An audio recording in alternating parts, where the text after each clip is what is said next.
Hi, good evening, and welcome to this resumption episode of the Minority Report. I'm Marilyn David, and I want to welcome each and every one of you. And this is our first program for the year 2023. And I must indeed say Happy New Year to each and every one of you who would have supported us throughout 2022 and again are back with us heading into 2023. As we begin the year, the Minority Report, we've continued to fulfill the mandate as given to the Office of the Minority Leader. And on that note, I want to make some introductions very early on in the program as we kick it off here for the new year. And I'm doing this because I know that these two people are waiting with bated breath to also greet you, the listeners and the viewers. So with me in studio this evening, permit me to introduce to you for 2023, the Minority Leader himself, Assemblyman Kelvon Morris, who is raring to go to kick 2023 off, as many of us may have heard already with some lives that would have gone. Assemblyman Morris, Minority Leader, welcome. Thank you, Marilyn. Welcome to you as well. Happy New Year. Happy New Year to Minority Councillor. Happy New Year to all our loyal listeners, viewers, persons who were calling since last week, wondering if we're having the Minority Report. So I just want to welcome you, wish you, each and every one of you, all the best for 2023. Nicely. Thank you very much. And to his immediate left and my immediate right, we have the very bright and vibrant this evening Minority Councillor, Mrs. Petal Daniel Benoit. Happy New Year and welcome. Thank you, Marilyn. Happy New Year to you, Minority Leader Marilyn, all of Trinidad and Tobago. Welcome back to the Minority Report. We have had, I would say, a very good first season in 2022, and I look forward to what 2023 brings. As I join with the Minority Leader, I express best wishes to you and your families. I pray for peace, productivity, and the very best for you and your families in 2023. Very, very well said. Thank you very much, Minority Councillor. And for those of you who are already viewing, we are on the Tobago Updates Facebook page at present, and that's the most viewed platform thus far. But you can also log in to the Tobago Updates YouTube channel, as well as M&E TV. Yes, we are also live on M&E TV. If you have your comments, your questions, recommendations, and so on, you can also share that with us on the WhatsApp contact number 284-6597. That's 284-6597. And feel free to share with us. We know that we would have had, as the Minority Councillor would have indicated, a bumper first season. And I think that many persons would actually have been calling for a number of issues, but there were so many things that had to be dealt with that sometimes it got ahead of us. But we do, in fact, commit to the task heading into 2023 to definitely ventilate a number of issues. Before we get into the real core of the discussion, we want to send out some congratulations this evening. We had the small band competition taking place in Trinidad. You know, so we have to send out congratulations to 6 Tobago small conventional bands progressing to the finals. Yes, we have a parliament. So we have Uptown Fascinators. Excellent job. T&Tech New East Side Dimension. CNB Crown Cordans. Tobago Panthers. Yeah. Okay, they have it hyphenated here. Tobago Panthers. West Side Symphony. And Alpha Pan Pioneers. Tobago in the house. Yes. And those bands really doing Tobago proud. In making the cut.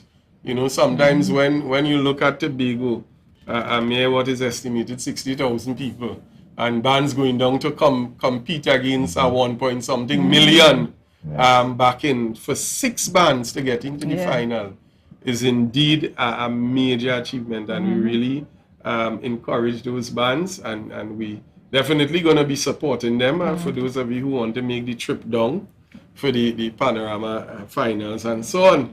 So definitely we're going to be behind those 6 bands again. Congratulations going out. Congratulate the arrangers too. Yes. Because some of them have some we have very a number young of Tobago arrangers that are Yes. making the waves. I think Uptown Fascinators, if I'm not mistaken, would have been they are going into the finals with the highest points. And That is also awesome. by another Tobago arranger also leading that band. So Tobago all the way. Yes, so we have persons walking in the footsteps of the Devon Stewart. Yes. We've seen another That's a big generation, one. of course.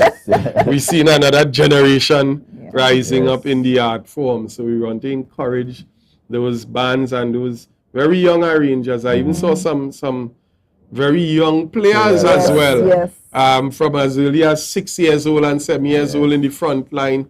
So indeed the art form is alive in Tobago. And speaking about young players, we also have congrats going out to Jehi Amani Stewart and Micaiah Young, who both copped the most outstanding male and female under-9 athlete of the year in the under-9 category at the National Association of Athletes Administration.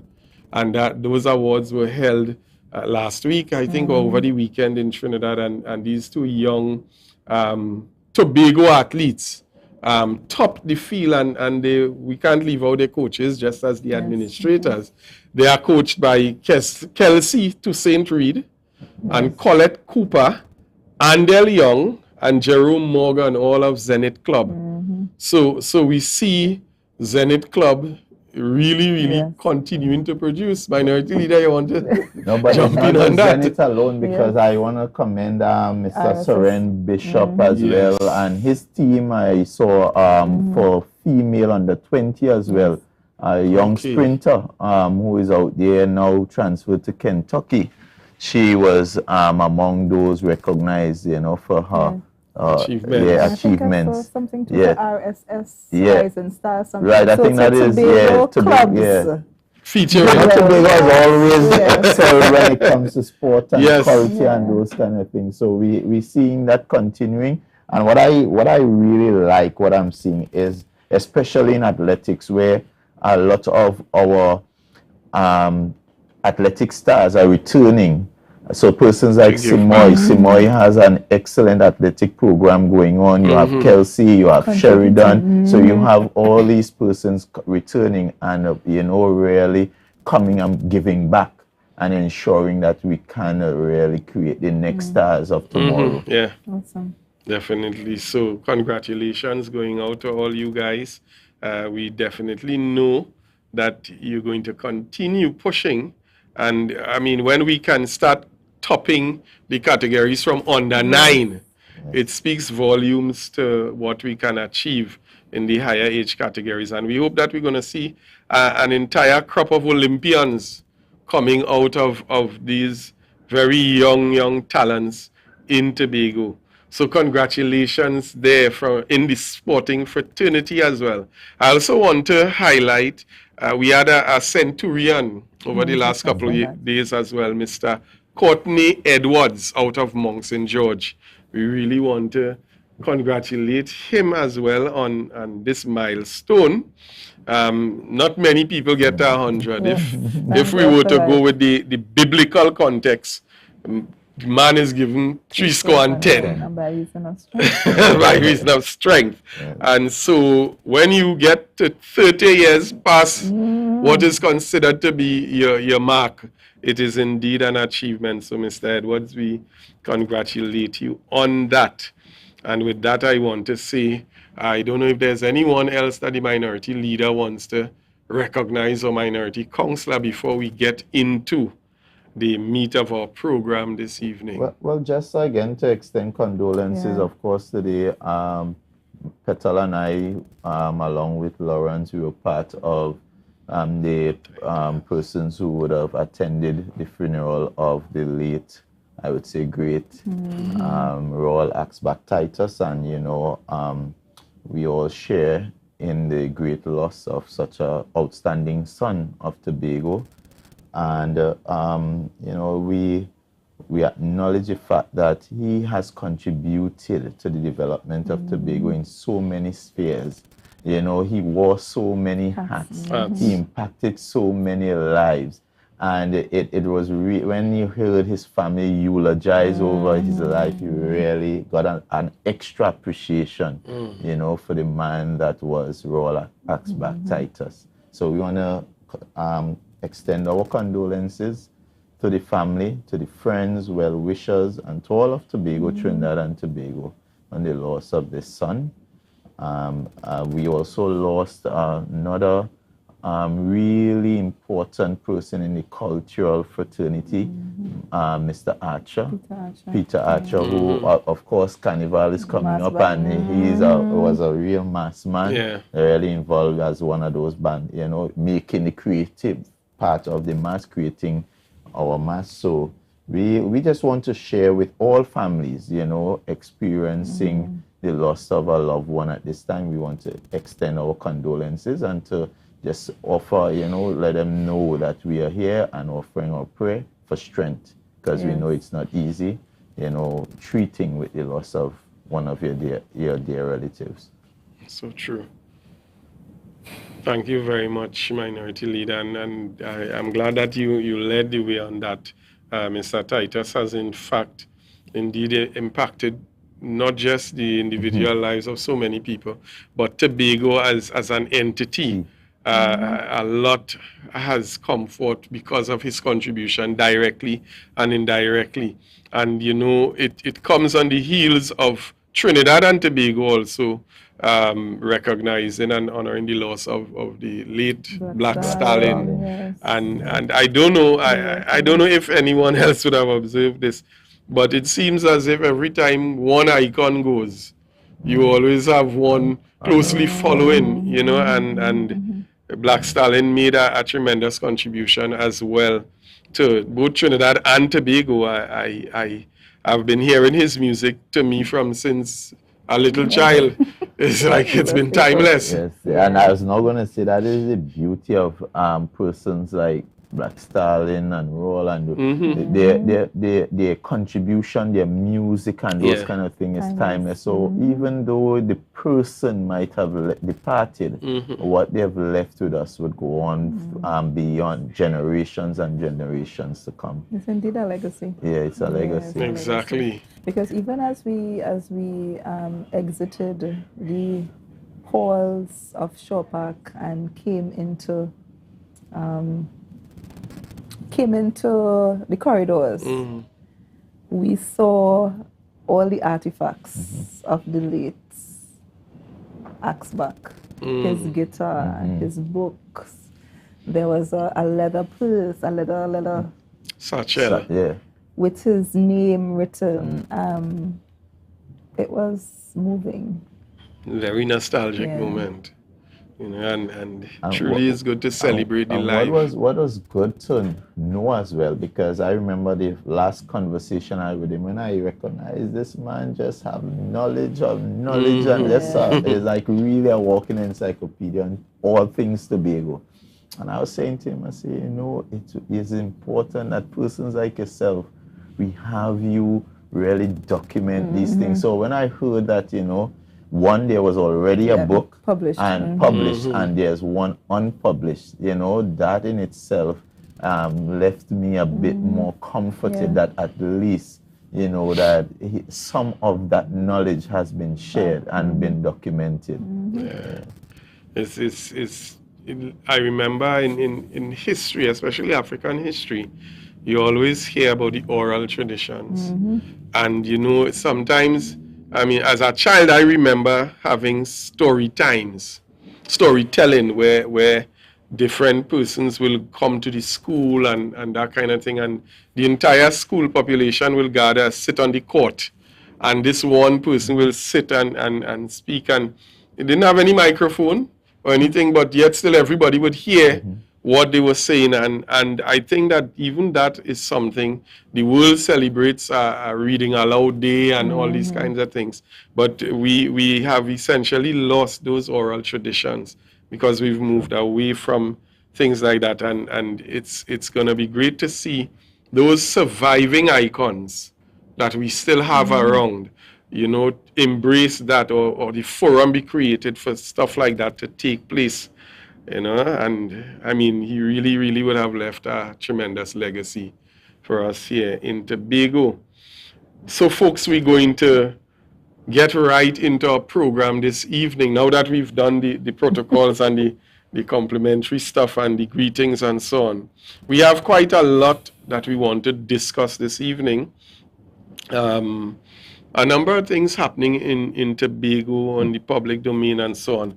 But before we go into that part of the discussion, as usual, we like to remind persons of some of the things that may have been said by persons who even predicted some of what. And again, I like to pull this clip. We've used it before, but I think it's a very fitting clip for us to start with. I'll ask the director to go ahead. Sometimes the PNM has been a victim of its own success. That we make governance look so easy that those opposed to us feel that the country is easy to govern. And we've made the point time and time again, Trinidad and Tobago is not. It is a difficult country to govern. A difficult country to govern. And that you can only govern it properly and keep it on an even keel if you understand, my dear friends, that prudence is necessary in the conduct of your public affairs. Ex-gratia. So those words, they continue to echo. Mr. Manning, God rest his soul, is long gone. But a lot of what he said was prophetic, and we see things unfolding. This evening, we're going to be looking at the very simple but impactful topic of broken promises here in Tobago. A couple programs back, we looked at feeling the pain. And Mr. Minority Leader, I think that feeling the pain and broken promises go hand in hand. And we want to start this evening with looking at, I know, something that many Tobagonians are literally irking on the inside with, because yet again another broken promise is the promise of the ex-gratia payment. And I know many people have been tracking this payment and these promises. So I want us to start off. I remember in February, I think it was last year, the beginning of the year, Minority Leader, you would have posed the question to the Chief Secretary, because so many people were calling and trying to get updates and so on. So I want us to get off the blocks with hearing what the Chief Secretary would have said in the sitting at the beginning of last year. Mr. Director, you could run that clip for me, please. Chief Secretary, please indicate the following. A. What is the status of the ex-gratia payments promised to all THA workers? How much money will be paid to each THA worker to whom such a payment applies? And what is the total estimated cost of these payments across divisions of the Tobago House of Assembly? Thank you. Chief Secretary. Thank you, Deputy Presiding Officer. A very brief question indeed. Mr. Deputy Presiding Officer, with regards to the ex-gratia payment that was promised to every Tobago House of Assembly worker during the election campaign, and was promised to be delivered by December 25th, 2021, I have publicly announced previously that such payments are delayed, and I can inform the House at this time that these ex-gratia payments will be made available at the end of this fiscal year The fiscal year ends in September. Additionally, it is too early to determine how much will be paid per THA worker, as I previously publicly announced that the ex-gratia payment will be as funds are available. And thirdly, the total cost will only be determined by the number of workers across the divisions of the Tobago House of Assembly at the time of payment. Therefore, it's too early to be able to give an accurate estimate of the total number of costs. Ballpark figure, however, will be somewhere in the region of $20 million. Mr. Minority Leader, I know you have a lot to say on this. Tell us, what do you think about this? Well, the thing is, you know, they say promises are comfort to a fool. And what is so sad about this ex-gratia, and Tobagonians need to take note. This was promised on the elections campaign, on the hustings, right? The Tobagonians bought into it. They gave you their vote. Now you supposed to hold your end. They kept their end because they gave you the support. And you supposed to pay this thing December 25th, 2021. You said for Christmas they were going to get that. You turn around and made a whole heap of excuses why you couldn't pay it then. Then when the question was posed there, you recognize he said it would be paid at the end of the financial, which is somewhere September to October, right? And he also gave a ballpark figure of $20 million.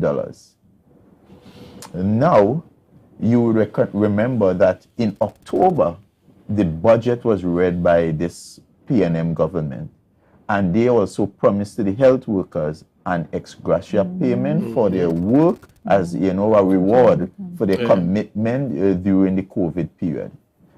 And this is where, you know, you get to judge. You get to judge the PNM as an administration, and you get to judge Farley and his defectors as an administration. The PNM said they would pay ex-gratia, and lo and behold, by Christmas, as far as I know, every healthcare worker received the ex-gratia. Farley and his defectors said they were going to pay ex-gratia since the last Christmas 2021. Christmas 2022 has come and gone, and the Tobago House of Assembly workers are still waiting on this ex-gratia. They don't have a clue. Nobody knows how much it would be or when it would be paid. And that is why we keep saying, one, Tobagonians are feeling the pain because of the broken promises of this current chief secretary. It's over and over, time and time again, he has proven that he just cannot keep his word. And you just cannot trust his word either. Because when you look at what he says and what he does, it just does not line up. It is at complete variance. The man and his words is different from the man and his actions. and it's plain and simple as that. And we're going to be looking at that topic a bit detailed. So yes, he said this would have been in February. We want to look at a couple of the other developments around it. I'll ask the director to pull up this yet another unfolding part of his promise. Now, here it is, the Chief Secretary comes to us and says that while the THA intends to pay ex-gratia monies to 10,392 THA workers, the legality of the payment was raised by senior public servants. The chief personnel officer will be called upon to determine the legality of the payment before any monies are paid. And they went on to list now the divisions and the number of workers in each division that would qualify for the ex-gratia payment, that he is also saying in the same breath he's unsure, uncertain of the legality of it. Now, how does this weigh against what he just said in February? Because he was saying in the sitting that, listen, well, we have a figure we estimate to be about 20 million. But he couldn't give the amount of workers that would have benefited from this. Correct? Yeah.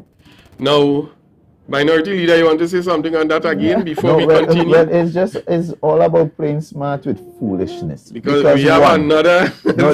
I just want to show the hypocrisy of this whole thing. You were aware from day one that you promised this ex-gratia. You also indicated that you would treat with the implementation of the payment at the end of the financial. So it meant from December, when you were installed as the new executive, to that period, October, you had all the time to flesh out the legality, the intricacy. So all those things that needed to be done, you had all the time to do those things. So by the time you come and you know whether it is we have 20 million, we could play with 20 million, 10 million, all you're doing now is really implementing by understanding how many people now you have to pay, and the instruction goes out. So for him to come at the very end is like putting the and he's playing smart with food, because if you were really serious about paying it, you would have done the work to get us to the point of implementation. The time frame. Yeah. And I want to go back to the opening clip that we had with Mr. Manning. I think everybody outside of the PNM, the parties outside of the PNM, thinks that governance is easy. Yeah. And possibly the things that the PNM did not do while they were in government is because they just didn't want to do it. Governance is not an easy task, particularly governance both at central and governance at the level of the Tobago House of Assembly. So as the Minority Leader would have indicated, we started with our campaign promise. You said you're going to pay ex-gratia to workers. I'm not sure at the time if you had quantified THA or Tobago people, but you said that you are paying ex-gratia. You won the election on December 6th, 2021. Yeah? And the promise was the ex-gratia would be paid by the end of that year, 2021, December. For Christmas. For Christmas. 2021. 2021. Yeah? That did not happen. We went to the House, I think it was the second or the third sitting. The Minority Leader would have asked the question in February. At that time, he said, we have to wait until the end of the financial year, which is in September. So that's September now, 2022. Fast forward to the reappropriation in November of 2022. In his reappropriation presentation, he would have indicated that, again, it will be paid by Christmas. I think following up in an interview on this said station, the question was again asked. And again, he reiterated that is a policy decision of his assembly to pay, and it will be paid by the end of the year. This is 2022. Today is what? Today is the 10th of January 2023. And every time we have attempted to question, quantify what will be paid, we have not gotten a straight answer. And if so much time has passed, what preparations, as the Minority Leader indicated, what are the preparations that have been made for the payment? So if you said that you would have paid by the 25th of December 2021, what happened why you didn't pay? Again, you said by the end of the financial year, September 30th, 2022. What would have transpired between that time and September 30th? And then he made a further promise. And then the caveat possibly that will now be, so you feel like the goalpost is being shifted. Every time. So now we see where, in that same reallocation, he indicated that some public servants have issues. So is it only now that the public servants would have had issues with the legality of the payment? Is it only at that time you recognize that you need legal? How did you intend to pay first by the 25th of December 2021? Yeah, exactly. Exactly. And what is ironic about this is that was said in November, but I want the director to run another clip of our chief secretary making yet another commitment. I think this was in December, the early part of December. Mr. Director, could you run that particular interview that was conducted? Now, one of the promises that you made that people kept holding you to was that of the ex-gratia payments. And yet we are here 1 year later and we're not seeing the ex-gratia payments. Well, I've already given the timeline for the payment of the ex-gratia payments. In fact, but then how do you translate that message though to the people who expected it? It was said, right? In fact, when I did the presentation in January on the state of the economy, I pointed out that the ex-gratia payment will have to come between the end of the fiscal year and the end of the calendar year, which would be around now. And I came later on at a question asked and I regurgitated that response. And then earlier in the month of November, I came and I indicated that preparations are in place to ensure that ex-gratia payment can be made before the end of the year.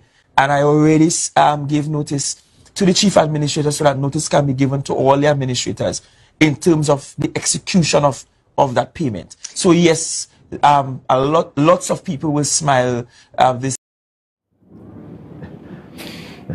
So the instructions were given yet again, as indicated, the chief secretary saying he gave the instructions to the administrator, the chief administrator, and the clip ending, a lot of people will smile this Christmas. I don't know which Christmas, because this... That'll be Christmas 2023. Don't worry about it. So as you would have indicated, the goalpost keeps shifting.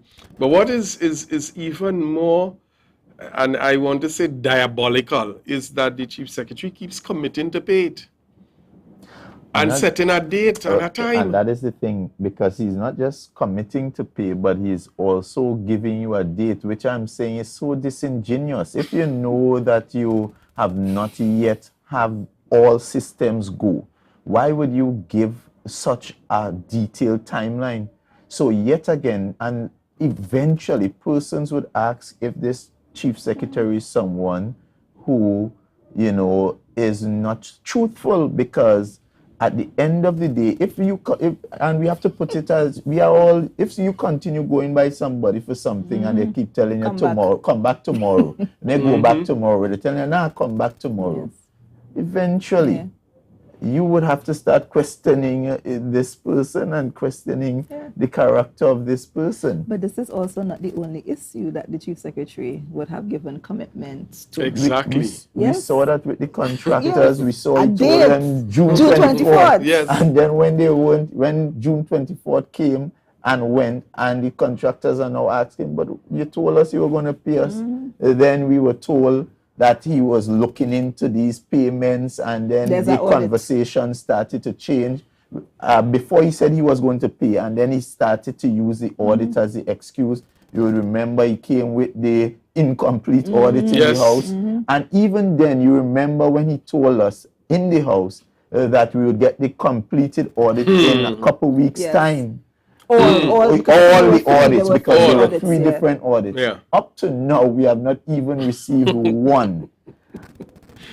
When you listen to him, even in that clip, he said he told us that it would be paid between the fiscal, the end of the fiscal and the end of the year. But when you listened his response in February, it was clear that he said sometime at the end of the financial year. So it is just sometimes I feel sorry. I feel sorry because when you make these kind of statements, the beauty of it is that we now have these constant clips that you can go back to. And it exposes the true character of you. If you're not consistent with the truth, and if you happen to be inconsistent with the truth, it will be exposed, because at the end of the day, it is there and clear for all to see. It is not Kelvon making it up. It is not Petal saying. You are hearing it for yourself. You are hearing the promises made, and you are seeing the promises broken. Correct. And then it also erodes the trust. It erodes the trust. Right now, the trust of the contractors are eroded after promises have been made time and time again. You also made a promise to the financial institutions, the banks, so the confidence in the banks. And you would have heard persons, contractors, otherwise, speaking to the ramification of that mistrust now. That while in the past, THA workers could have gotten loans and financial assistance beyond their contract term, now the bank is looking at its risk because it can no longer trust the word of the institution, the Tobago House of Assembly. But not even that. You remember there's a clip with his good friend, he and his good friend Diane, and you would see now the chamber and all is calling him out because he gave them commitment, made promises to them, have the senior bankers from Trinidad come up, take the time, give commitments, and when it was time to implement, he was nowhere to be found. Not answering. And I mean, but these are serious business because implication. We're talking about our private sector needing this to really bolster, coming out of COVID.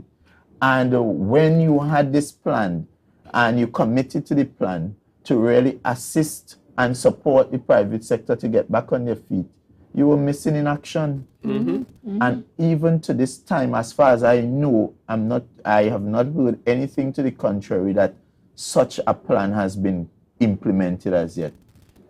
And that speaks to the whole economic stability of Tobago. Yeah. Instability now. Well, It's exactly shifted now. We have a question. Panel, good evening. Do you genuinely believe that paying an ex-gratia payment is lawful, moral, and should be enforced? That coming from one of our viewers. That's an excellent question. It's a very good question, and to respond to that, I want to indicate, and I'll ask the director to pull up the last document I just sent to him. Minority Leader, you would have spoken to or Minority Councillor, the promise made by the Minister of Finance to the health sector workers. But more than that, before we go into that, and I'm sure Petal will want to jump in, the PNM position has always been from the get-go. When it was announced, we found it to be quite reckless given the challenges and given the other things that are needed in Tobago. We have so many people, young people unemployed. Okay, just engage 500%, then you had to release them. So we believe that with all the things that we have to do, of course, yes, the THA workers are deserving, but at the same time, that they are employed, they're already receiving a salary, and that money could have been better utilized, engaging those persons who are not earning an income, better utilized helping families who are unable to purchase food, and all, because there's so many different things that and so many people requiring assistance at this time. However, the however is once you made the commitment, I believe, and based on the fact that an ex-gratia was paid to the health workers, I do not think I do not think the legal impediments, if they exist, are insurmountable. I believe there are ways and means and processes to go through that would allow you to be able to make true on your plan, on your promise. And we would have seen the minister actually follow through with his promise. And I mean, just to clear it up, and I want you to clear that up for us. No, but the thing about it is, if you go back, so prior to this administration coming into office, they made a definitive, I think it was indicated, was it 10,000, 1,000, but there was a definitive figure given. Yeah. For each person. And being on the outside, not knowing what the finances of the THA at the time was, not having all the information, I am not sure how prudent a promise like that would have been. Exactly. Unlike the promise, well, yes, the promise made in this budget by the Minister of Finance, they would have done the work. It was at the end of the financial year. They would have assessed the resources of the country. They would have known how many workers. They would have identified the funding. And as a result, after doing that, then they come and make a pronouncement. But you can't make a pronouncement like that, not having the information, not knowing what the resources are, not knowing how many people you are required to make this payment. And remember the rationale, because whereas the rationale at the time for the healthcare workers, we were rewarding them because they went beyond over and beyond the call during a time of pandemic. So, but remember the rhetoric when asked what will you pay, it was just for soul.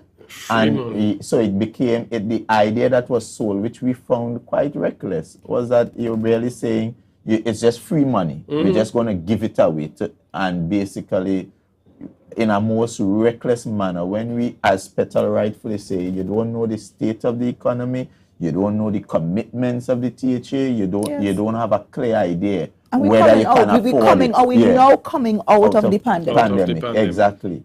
You know, so nobody have any issue with once it's available and the THA workers being rewarded. If you wanted to say rewarded for being committed through the pandemic, no problem. But at the same time, once you make the commitment and you keep giving the timelines, you honor your commitment. If you are a man of your word. And that's a big if. Honor your commitment, and it's not just honor because it's been going on and on and on. It's now going on to about 2 years. Going on 2 years. I mean, how long before you really pay this thing? And what was even more interesting and even surprising to me is the fact that you would see in that notice during the reappropriation that he gave a distinctive number of THA workers. And lo and behold, a couple weeks after, you are seeing a memo sent out by the chief ad trying to find out from the divisions how many THA workers really exist in it. So it's kind of confusing. And like everything seems to be back to front with this administration. Cart before the horse. They're putting the cart before the horse. And that is why they're running into problems.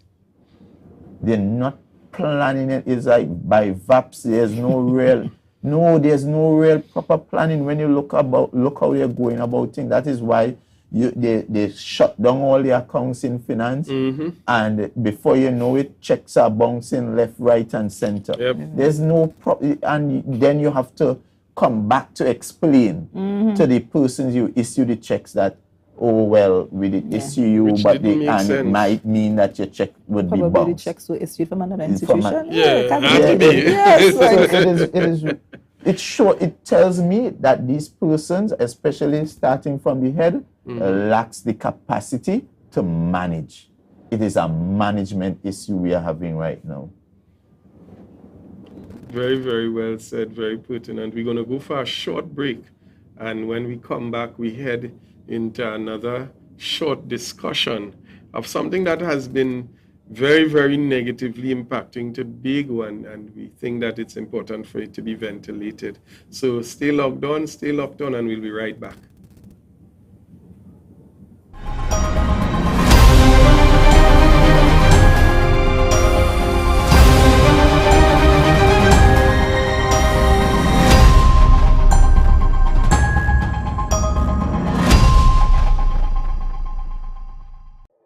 Was a while before Christmas, and all through the land, people was putting away house with. You can now get whatever you need whenever you need it anywhere in Tobago with Tapago. Your meals, medication, groceries, and shopping all delivered directly to you. No more hassle, no more stress. Get the Tapago app today on Google Play or Apple App Store. That's TAPPOGO, and let us deliver to you. Check our website at www.tapogo.app or call the experts at 494-TOGO and 484-4746. Tapago. Relax, we will get it to you. Tapago's at your service.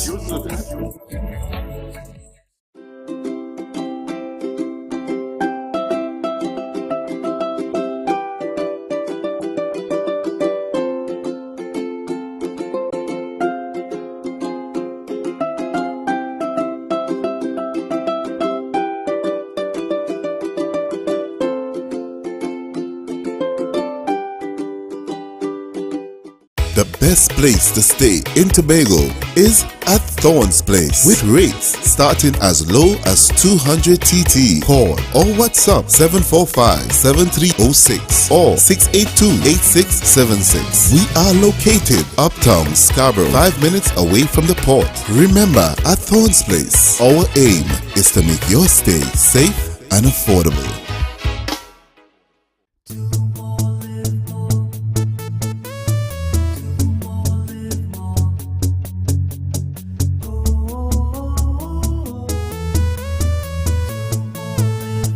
This is how it's gonna go. They better look up and look, 'cause this is your show, and everybody's gonna know. Say it to them once again. They better look up and look. This is your show, and everybody's gonna know. That's how it's gonna go. They better look up below, 'cause this is your show.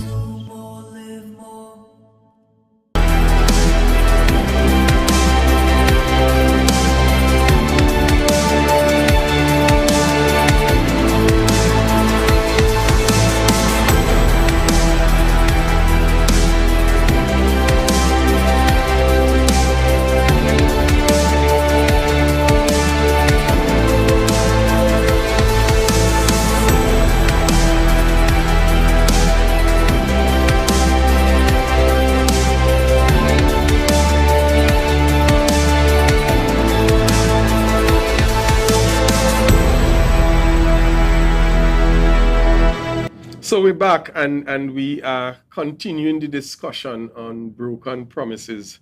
And we have continuously played a clip on this program where we had the Chief Secretary speaking about putting on Tobago robes and governing Tobago for all Tobagonians, and no one will lose their jobs and no one will lose their contracts.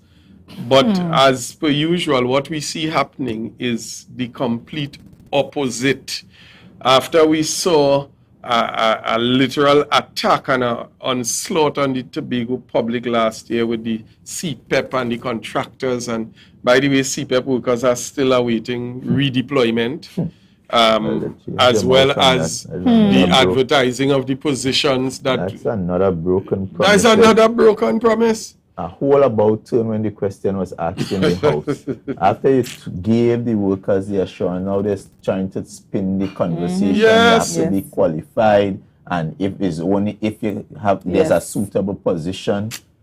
When the promise was given, if they will be issued letters of quote-unquote termination because they are doing restructuring, you will be allowed to reapply. Yes. If you do not get through after you reapplied, you will be redeployed. So when the question was asked, very straightforward. how many persons were hired with the restructuring, the answer was 0.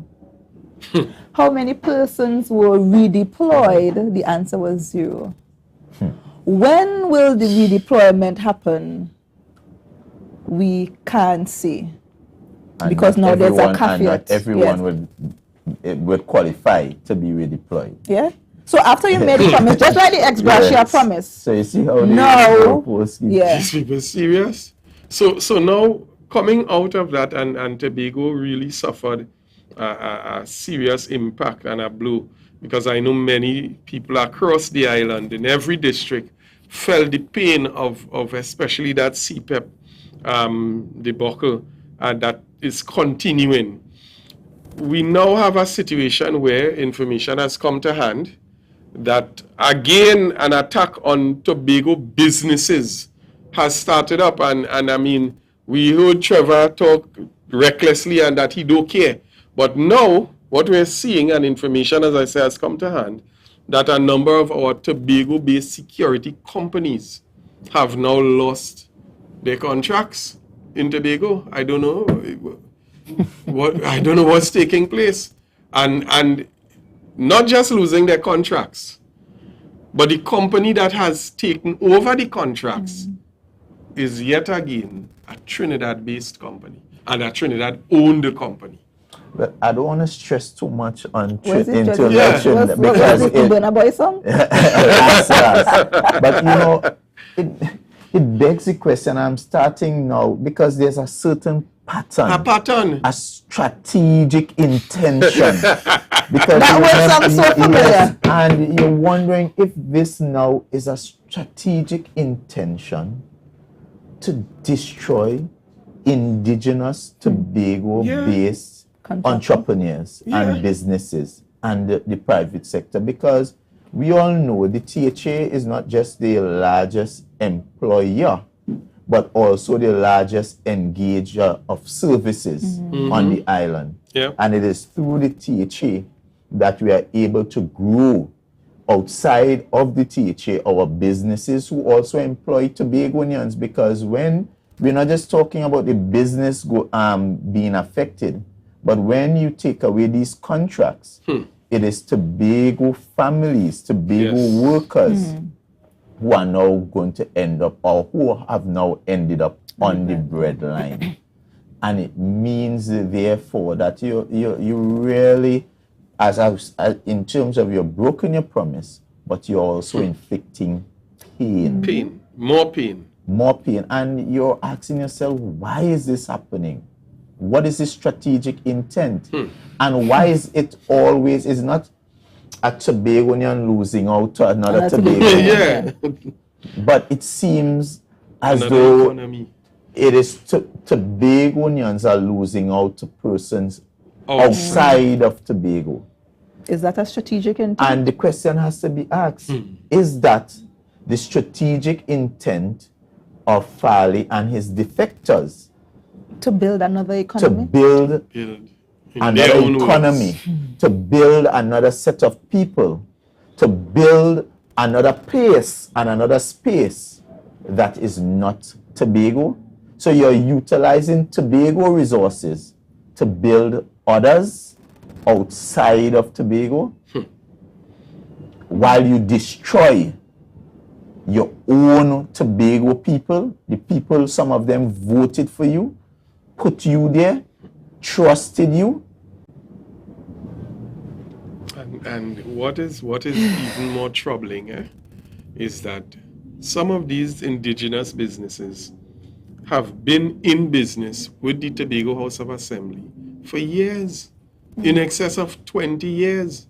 And to now just flagrantly disregard the tenure and the service, and I mean, to just replace them. And so no one is actually paying attention to the lives of Tobago's families that are being affected by these actions. It is appalling, and I mean, shifting gear from the issue of security. Minority Leader, we were having a conversation offset, and apparently we have a number of health issues as well. And the conversation had me shocked with the ambulance. I don't know. But, yeah, and it just today I learned, and I'm not too sure how many Tobagonians are aware.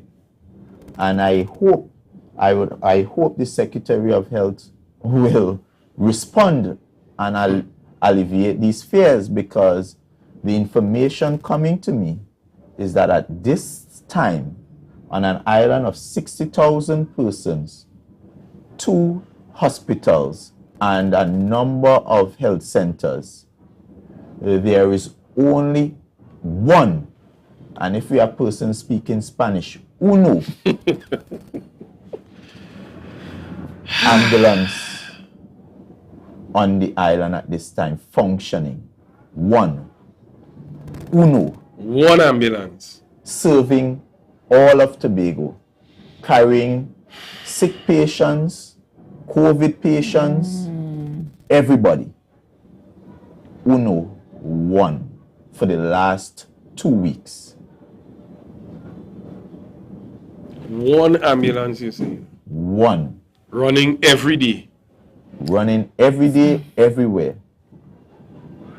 And when you listen to persons telling you that they are getting challenges because remember I gave a situation when we had the reappropriation. Yes, that people... Then you understand what the sort of mismanagement that is going on in the health sector. And when you add to that a most curious press release, where in the midst of where you see globally, you look at China, you know, seen in America where they're where they're now bringing back their protocols, where you even to go, you have to get you have to be vaccinated and you have to take a test and all those kind of things to prove that you're negative.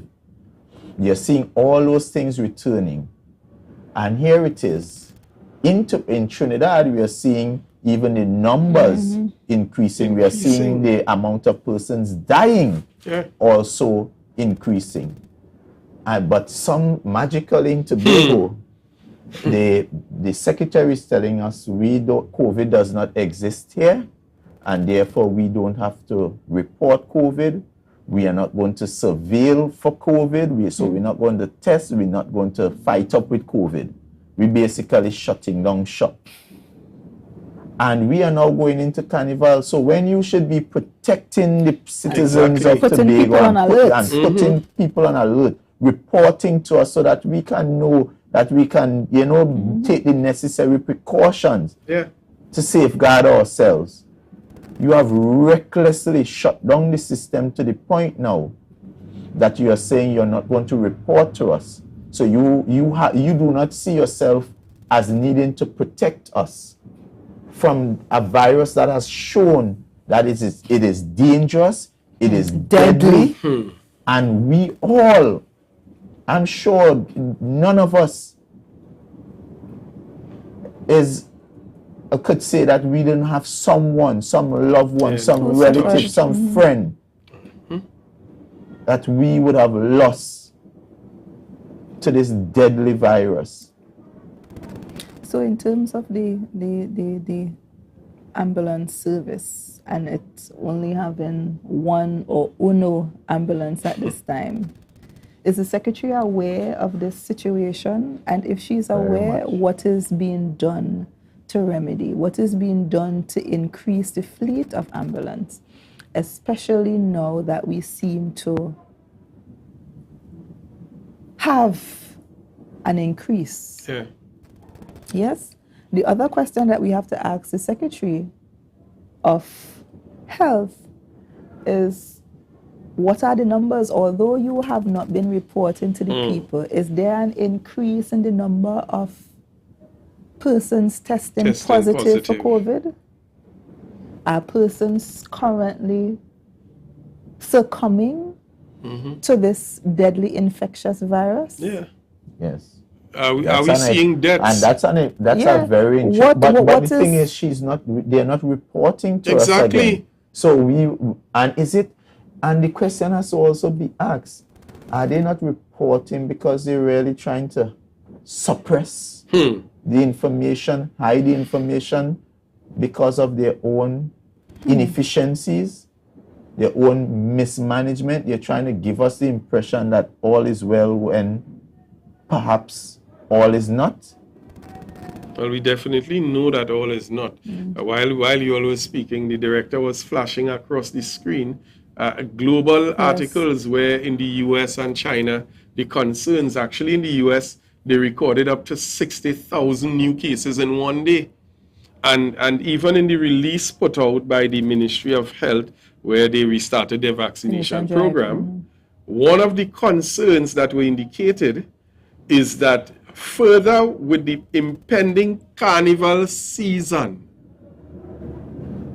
and the expected influx of visitors, the public is encouraged to, well, they have it to get their vaccination and so on. But what is more important is that we know the numbers, we know the new cases, and we know Tobago is now open. And the point is so that people be aware to take whatever they believe is the necessary precautions to protect themselves. Exactly. And not feel that COVID is no longer present. Yeah, because this is very reckless to now simply announce that we no longer giving COVID updates when everywhere else in the world is literally reinforcing and upping the game with COVID and so on. So, I mean, we asking the Secretary of Health to come clean on it. And another question I want to pose, even before we go this evening, with the pending carnival season, which by now we know that Tobago is taking part in the carnival. We're going to end with a very interesting clip. Tobago is definitely going to be participating in the national carnival. What protocols are going to be put in place, COVID protocols, to protect not just the population in Tobago, but we know that many visitors will be coming, whether they come directly or they come through Trinidad. Many persons will go to Trinidad for carnival and then come to Tobago after. What are the protocols going to be put in place? No, well, I share your concern. Because at the end of the day, the Division of Health, their mandate is to protect the citizens, and they therefore would have, and that's what I'm saying, they should be proactive rather than reactive. Are you waiting for something to happen, an outbreak, then to now try to sort of control the situation? You know, and just before because I know we're wrapping up, there's a matter near and dear to me, because we've been talking about finding employment for young people. They finally listened after we as a minority been asking, been pleading, let me find something for the young people to do. So we saw come December, 500 young persons, young men and young women were engaged, and they did a fantastic job in the communities, helping to clean up and all that kind of thing, you know. And we are saying there's still a lot to be done. When you look at the persons, you're hearing persons who are doing tours saying the forts and the sites and attractions, they are not properly maintained, unkept, grass grown grass and all of that. We are saying there's much still to be done, and there's work for these young people to do. We are seeing a lot of money being misappropriated, mismanaged. You're seeing projects inflated. We're paying $2,700 per ton when the contractor is buying it from the quarry for $1,100. And we are seeing all of that. We are saying take some of Tobago money and invest it in Tobago young people. We are saying find something for these 500 young men to do, even if it's 5 days on, 5 days off. I'm sure it would fill a hole. Engage these young men and young women. Engage these young people, because what you have done is sent them back home, idle hands, idle mind, in a period where people are struggling.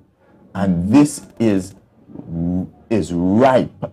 This is where, this is the kind of atmosphere and the kind of climate under which criminal activity becomes very attractive. Exactly. And if we want, as a responsible administration, if they are serious about curbing the crime problem in Tobago, I think they should not shirk from their responsibility in terms of ensuring that we have these young people engaged. So true. So, folks, we are about wrapping up, and I know the Minority Council are in a very pensive mood, but I think it's because the reality of a lot that has been taking place. Yes. I don't know if Peter, someone is asking about the trip to Antigua, about the harbor. So much about. But I just want to pedal back a bit, because the concern is increasing, and I think from the get-go, the promise was made to, they said people before politics. That was their promise. They said that they will not fire anybody, so don't let stick break in your ears. They could tell you that, but it's a lie. I think those were the words, and I hope I'm not misquoting. The people would have bought into the promise. They gave you the mandate, an overwhelming mandate. And then you saw the politics came into play. It seemed to be at that time no longer people before politics. Monitoring and evaluation, a number of persons sent home. You spoke then to political hires. Then you see the community partnership unit sent home. You saw CPEP monthly paid sent home. You saw where persons' contracts coming up for renewal not being renewed. Yeah. And another promise that you made is that persons who were with the THA, whether be contract, daily rated, whatever, if they are engaged with the THA 7 years and more, you will make them permanent. That's your promise. I read that in your people's mandate. Well, I don't know who mandate now you're telling about. But yes, that was a promise. And we have instances where people were engaged for 20 plus years, 18 years, 17 years, going home. Then you move to the contractors. You're blacklisting the contractors. They're not getting work. You're not paying them. Remember with the pay, the first promise was that although we may have issues with how the we will pay you. We will honor the commitment. We will honor the commitment. You are seeing now that commitment is not being honored. Now we have gone to a situation where service providers, in this instance, security firms, are not being re-engaged. I heard a story where over this Christmas, New Year's vacation, a security worker went to his job site to take up his employment. And it's only after he reached to the job site he recognized that his company no longer had the contract. Yes. Yeah? Wow. That could never be right. Wow. Yep. And again, I am so passionate about it because I have directly felt the pain that people coming to us who are now being affected are feeling. Yes? And it is sad. It is a sad state of affairs. And I am encouraging persons to speak out. Yes. To speak out. There's this very famous poem that spoke to, they came for the socialists, but I wasn't a socialist, so I didn't speak. They came for the trade unionists, but I wasn't a trade unionist, so I did not speak. I was silent. They came for the Jews, but because I was not a Jew, when they came for me, there was no one left to speak. And that is so apt because you are seeing it. Poetic You're justice. seeing the contract workers. And then persons were there silent, thinking, well, I would stay away, I wouldn't touch, and they wouldn't touch me. Correct. And then you saw contractors. People were saying, well, they're contractors, so they, now you're seeing service providers. Yes. And it's and like tonight you're seeing mass band leaders. Mass band leaders. Mass band leaders. Yeah. The business people, the private sector businesses. Contract workers not getting their contracts renewed. It is like, and that's what I'm saying, is it a strategic intent to just destroy the Tobago economy? Put everything into context too. You're making promises, and sometimes there's a saying, a promise is a comfort to a fool. So you're making the promise of the ex-gratia payment. You increase CPEP and your RP wages. Have they received the back pay? No. So you're giving in one hand and then you're taking away double in the next. So you're not even getting back as much as you had before. Exactly. You're actually losing out. And it is so disheartening. It is so disheartening, looking on. And then you quit because people really, really hoped that they would come and do the things because they promised so much. Expectations so they raised the expectations of Tobagonians that that things would be so much better because persons just felt like you're telling me there was one promise. I remember Faith telling to the people on one of the campaign trail there will be so much transparency that every contract that we give out, there will be this website. You want to know that? You go on the website. If you want to know, so you could just pull up this website and it will tell you every contract that we have issued. Yes. All the persons who would have bid, how much they bid, who won the bid. Where is that? Where is that website? You know, the kind of things they promised to be on. They even promised to be on everybody would be employed. Yes. You remember that? So they will solve unemployment in 6 months. Everybody will be employed. Yes. Now look, I have to be begging them to hold on to the 500, and there's so many more there hoping to be employed. You promised so much to culture. You said you would have done so much for culture. Our mass band leaders crying out. Our calypsonians crying out. You still have people from October Carnival who have not been paid. And you promised so much. I remember when during the Olympics, the chief secretary was pontificating on why we're failing as a country in terms of our athletes, and he have this plan. What is going on in sports in Tobago? It's so much. It's so much. I'm sure this is not what Tobagonians envisioned. No. When Definitely the mantra was not. fixing it. Definitely not. And folks, viewers, I can promise you that we are going to be continuing on the program as we keep indicating there's so much to ventilate. There are a number of issues that we've not even raised this evening. The $10 million for electoral distribution. Where is that? Imagine he drop it down to 150,000. Up to now, we can't see the 150,000. Lord, put a hand. Quite a lot. Put a hand, Father. But put a hand. Next week, Tuesday, we continue. And trust me, folks, there's so much more to be brought out. We have issues that well, as our political leader when he was here said, plenty mark to bus.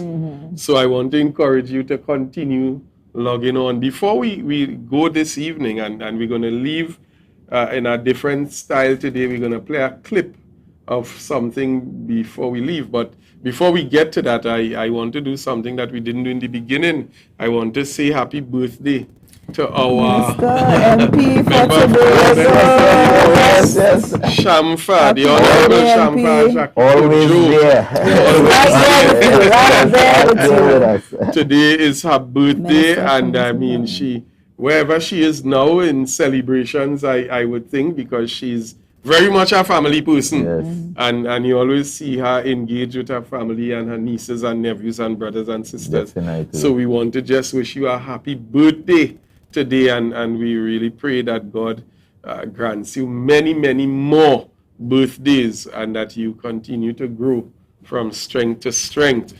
Yes, indeed. And we look forward to having her on the minority. Yes. She was actually carded last time, but we had some changes, but definitely we know that we have the commitment, and folks, we're going to have her soon.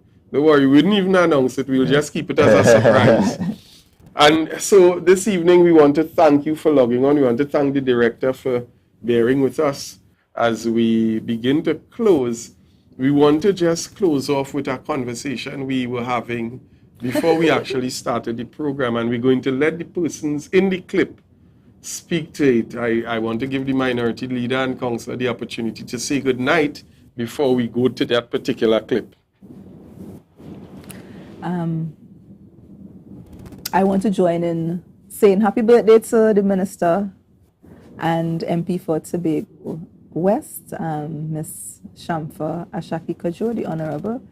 I pray for continued blessings, continued energies, and just continue to do your best in service to people and being right there with them. Tobagonians, Trinidad and Tobago, we thank you for continuing to stay locked on, viewing, engaged. As the minority leader indicated when we started last week, people were reaching out to find out, stopping me on the streets, will the minority be on this Tuesday? We just thank you for your support, your prayers, and just your continuing to be with us and supporting us through this all. So continue to stay locked on, and we do appreciate it. It does not go unrecognized. Let me just join with the minority team here and wish our hard-working MP for Tobago West, Shamfa Kojo, a happy birthday. We trust, well, we know that you probably by now you have had dinner with the family and you're having an awesome day. Continue to wish you Godspeed, a blessing, guidance, and you just continue to do the fantastic job you are doing for us here in Tobago West in particular. And of course, we want to thank you, our viewers who are here with us every Tuesday, locked on, listening, supporting, and even then you keep praying for us, and you're seeing more and more persons are listening, persons are getting the message, and we are thankful, we are grateful. There was a word that came today when we attended, and it was such a powerful word, that understanding that we're not here by our own might. It's not ours. The fact that we are sitting here is for a purpose, and we are just allowing divine purpose to work through us. So we continue to be humble, carrying out this duty, and we will do it to the best of our ability. And with you, the people, as our focus. As I said in my New Year's message, there's hope. We hope that this 2023 will be one that is really prosperous for us all. But of course, there's work to be done, and we want to really focus on people. Focus the issues on how do we move the lives and impact the lives of Tobagonians, Trinidad and Tobago, and how do we live and survive in this space and make it our own. So I want to thank you all. Thank you, Marilyn, as well, for all that you've been doing, your moderating, coming here and ensuring that we can have this show where we talk to Tobagonians, talk to Trinidad and Tobagonians, talk to all the persons that are interested in what is going on in Tobago. Thank you very much. And with that, folks, I'm Marlon David, and as we close, we're going to close with this clip. Mr. Director, you can take us out, and this is the echoing sentiments of some persons in Tobago, and this will create the bridge for us for what we will start with next week, Tuesday. Mr. Director. Good evening, ladies and gentlemen, on the media who will listen this far and wide. I am Ms. Gemma Bedlow Dennis, Interim Chairman of the Tobago Band Leaders Association. We are here discussing 2023 Tobago Carnival, and the band leaders along with myself feel thief, unjust, disrespected on the allocation given to mass. I know I will get enemies, but being on the board of the festival, I am representing mass, and I have to stand up for my band leaders. That's right. I am not here discussing no board business. I am here discussing mass. And we are tired of the disrespect. The allocation of 1.3, we the band leaders is saying no to it. We don't want it. They can't find money to help the band leaders. In the area of 32 band leaders that bring in Carnival for 2023, I submitted a budget of 3.5. That's still cheap. And I know it's still small. Our allocation for the October Carnival is 17.5. Could someone tell me what the bands and them make? Nothing. Nothing. Some bands take loans from Island Finance, Republic Bank and the Credit Union, and they're still paying it back. Some band bust. And this year, bands must make back something. I know everything was shut down. And I am hearing crazy people talking nonsense about we have mass already. And no, this is the national carnival. And unless it go back to Parliament for a review, they cannot stop it.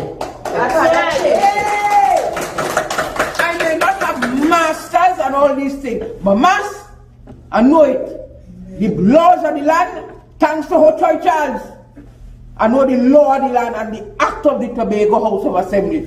When I see band leader like Marcus Givens come back in Carnival, I start to feel good. Yeah, many more coming. Do they know how much for a feather? One peacock feather by Samuel is $1,000. Oh yeah. So go back and restructure a budget of 1.3. We're going back in yesteryears. We banner the year will be $60,000. I am not sticking that. My God. Bands must make money. And they're asking me for quality, they will get it. Give me money. Exactly. Quality money. Quality money. People money not going in my pocket, you know. It's going in the band leaders. Amen. And as I said, my training is coming up after Carnival. But now, I need my allocation. Meet me halfway. Meet me somewhere. But the 1.3, we're not accepting that. Next step, protest. I hope somebody air it out, that the heads will hear. And I have been begging for a meeting with the chief secretary for months. Months, and he's not seeing me. He not seeing, but he needs to see me. Because Tobago Carnival, I know that is what they want to know. To scrap the Tobago National Carnival and focus on the October. But I don't think the bands and them will be taking part. Will not be taking Here is where they will have to bring up Trinidadian, but I'm not straying from the point. Tobago Carnival, this allocation is no. Somebody called me tonight or in the morning to have a talk. We need more money, we need more money. Exactly.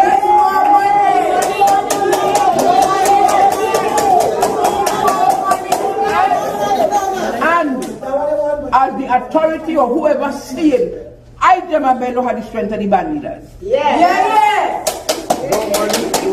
No money, no mass. No mass. No, because we're not going to use young we don't say no, we don't stay. Young parts. I want some more of that. Because I give a little form. You want to tell me a Queen Mass is costing a band leader $80,000 and 50? Why did the grant allocation? What? $9. They had to give them grant this year. They may not get next year. They had to start up for their banners of business. We all know that. We are hands